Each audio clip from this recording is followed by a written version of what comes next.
All right, welcome to Cwic Show. In this episode, I'm going to cover, in general terms, the recent temple changes that we had today on February 8th, 2023. I had a chance to attend the temple, and wow, I mean, there are some real changes there. As dramatic as changes as we've seen in the last several decades, I think, and all for the better. I walked into this not knowing what to expect. Was there more that was going to be pulled out again, like it has happened the last couple of changes we've had? I think that this is the third round of changes under President Nelson. So I didn't know what to look for. I mean, I just kind of go with an open mind and understand that the brethren are inspired. But I didn't know if it was, is there political correctness involved with this? Is there, what is going into this, and what are the changes? What do I expect? And it was incredible. My experience was at first, when I went the first 10 minutes of this endowment, I honestly I had some tears that were shed. I felt this. One thing you're going to notice when you go to the temple now, with these changes in the endowment, there's a small change in the initiatories, but huge changes in the endowment. And one thing you're going to notice that I felt has been missing, maybe for the entirety of the endowment in the latter days in this dispensation, is instruction. I've always thought, why don't we have a class in the temple, right, that is given some parameters, where there's a discussion about explaining what is going on. Do you really understand what is happening? I've had some people comment back when I've talked about the temple and say, of course, I know what I'm doing, and I know what's going on there. But as I explore those things with people that say that, I find out that they really don't know what is happening and what they're doing. And I'm not saying that's the case always. And there are people that know far more than I do, certainly, about what's going on in the temple. But it's the instruction to me has been missing. It has been lacking for a very long time. Remember that anciently, in the ancient Israelite temple drama, this probably lasted for days, right? It was very explanatory. It went into a lot of depth on a lot of things, in a very long story, very long narrative that was carried out.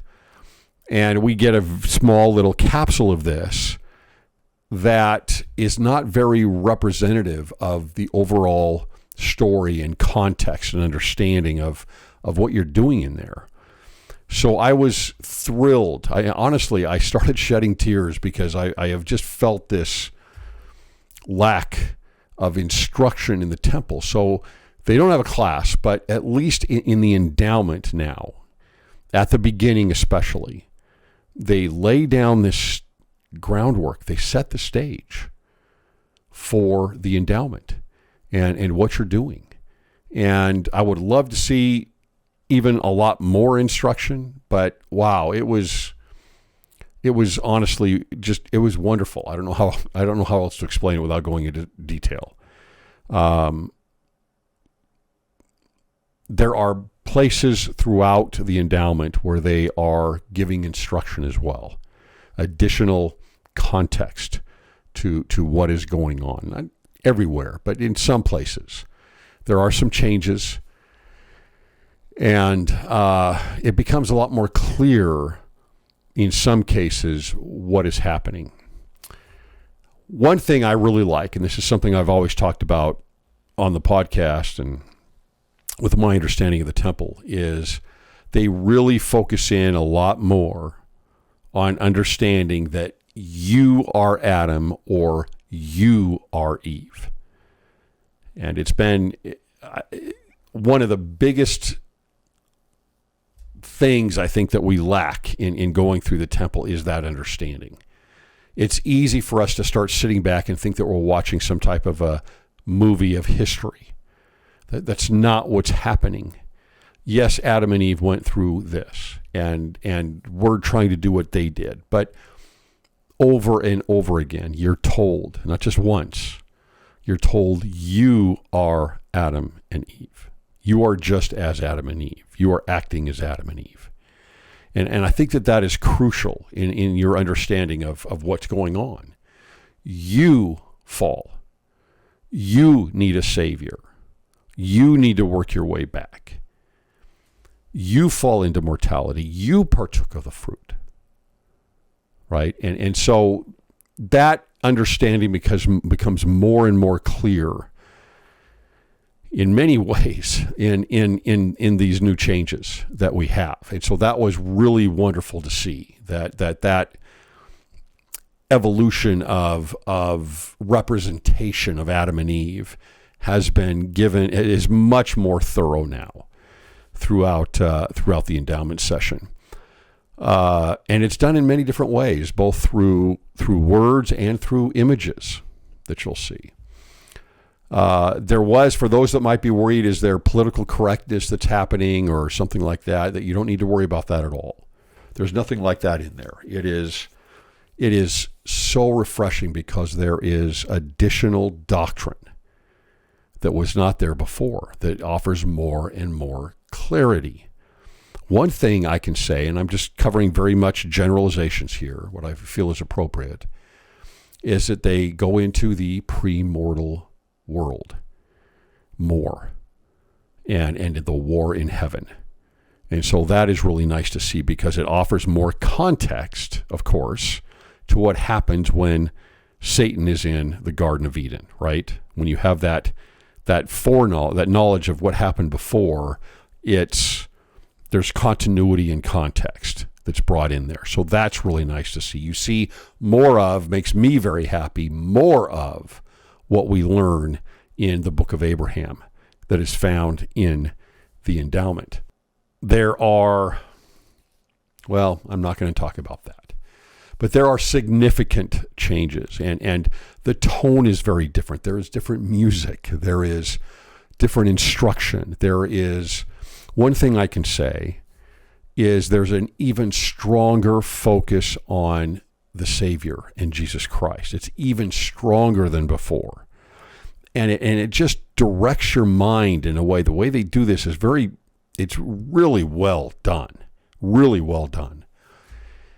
And it just directs your mind more and more to building your testimony and what you're there for and what the covenants are for. And this focus to Jesus Christ.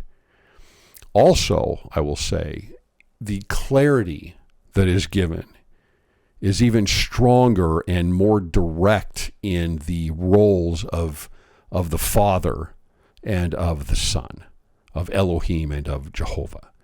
They are much more direct to you, and their roles are clarified further. And that is doctrinal, right? It adds more doctrine and more direct, more of a direct message to you. And that was really nice to see. So overall, you find additional doctrine and clarity and truth. And I felt this happened a couple times while I was in there. I was overwhelmed. I really was with this feeling of this soul-piercing truth that was testifying to me of the doctrine in the temple and of the path that they are going down, that the brethren are going down in bringing more instruction into the temple. I was when I saw this, when I saw what they were doing, I just felt we've been lacking in this so much. And there's more there.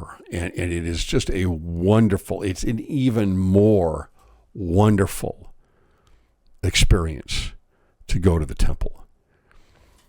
If you need a temple recommend, go get a temple recommend. If you need to become worthy to get a temple recommend, become worthy to get a temple recommend. But get to the temple. Go to the temple. Lastly, the gospel is true. The gospel is true. And we need to hang on to it with everything we can. That is, as culture moves further and further away, and the world moves further and further away from these truths, and the disintegration of this order and truth and families and the doctrine of Christ, which you'll get even more clarification of in the temple. As these things fall apart, to go to the temple and to have that refuge from there and get additional clarity in seeing the disparity between where the world is and where it's going and where the temple is it's not just a great experience. It offers clarity to your mind, and it strengthens your testimony. So get to the temple. Thanks for listening.